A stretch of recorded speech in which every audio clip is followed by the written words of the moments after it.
Idol Mike. Paano? Ferdy. Verde. Okay. Ano ba ang tips para hindi maloko ng babae? Okay. The legendary, my idol, Mike Anopol. Okay. Number one. Mag-i-snap ka. Snap. Snap, idol. Snap. Kailangan, snap ba? Snabero. Hindi ka pala hindi dapat.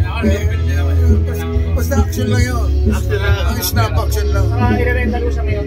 Hindi mo siya pinapansin. Nakita kong dalay na ako. Tapos, Nakita mo, patingin-tingin. Pasinin. Pupusan mo sa lupungay sa mali. Ignore mo lang. Pupusin puputawagan. Wala.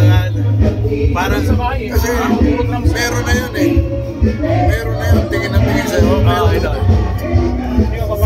So yung magandang tip, kailangan isnabero ka. Kailangan ka mag-move. Hindi naman pwedeng antayin mo siya mag-move. Kailangan babae mag-first move. Idol, galon. Pag nag-first move, yun ang ano. Tawas na laban. Tapos na. Idol, sino ang pinaka para ano mo, yung inspiration mo doon sa mga pag-compose mo? Yung mga kanta ng mga katulad kayo, ang kanta ng mga kanta. Kasi inspirasyon hindi yan pwedeng gamitin sa tao. Sa tao. Wala. Pero recently lang nalaman na kayo pala yung ano, behind the Hagivis. So parang ghost composer. Kasi di ba, one nila ghost. Then Hagivis, sila Sunny Parson. Kaya naging ghost, sinasabi ghost. Kasi hindi naman inaanap siya. May gagawin na. Hagivis to. Pero yung katawan, kayo nag-compose na ito. Katawan. Sa'yo talaga, puro babae. Siguro medyo babaero tayo nung Bakit? Ingatan. katawan. Bakit? Siyempre yung katawan yung punan natin eh, no? Tama ba? Katawan ng punan natin sa lahat. Ang layo. Ang layo ba? Ano dapat? Ang ibig sabihin ng ingatan, huwag mo siyang makainin sa mga maling pagkain. Ayos ka pala. Dapat Tamang pagkain. dapat yung ano lang, tama lang, nutrition. Kasi pag kumain ka ng mali, mamamatay ka. Oo nga. Kaya ingatan mo yung katawan. Bakit? Magawa, no? Hindi yan para sa'yo. Hindi yan para sa katawan. Kundi para sa kaluluwa. Sa soul.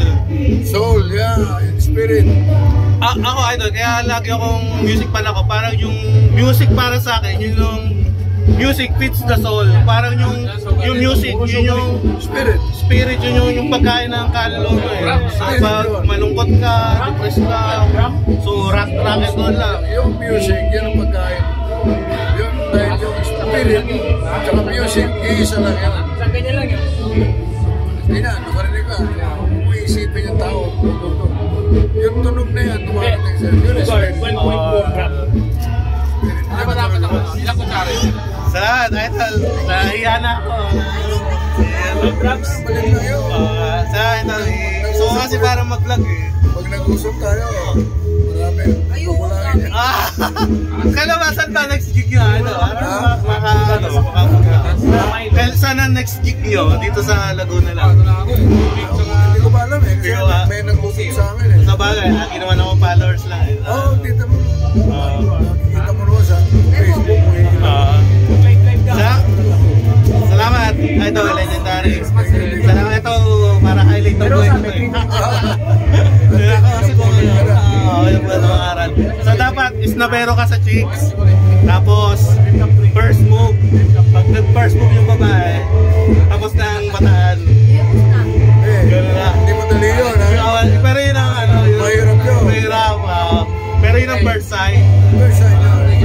Ano ang unang signal? Unang signal para malaman mo na merong tama. Unang signal, tatanong. Lalapit sa'yo. Meron ka bang laptop?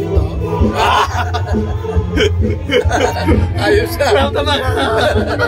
Di ba pwede cellphone muna? Ay, meron ko ba cellphone? Kasi mahirap yung anong number. So parang email-email. Kasi mga kailangan niya. Malamig. Kailangan niya.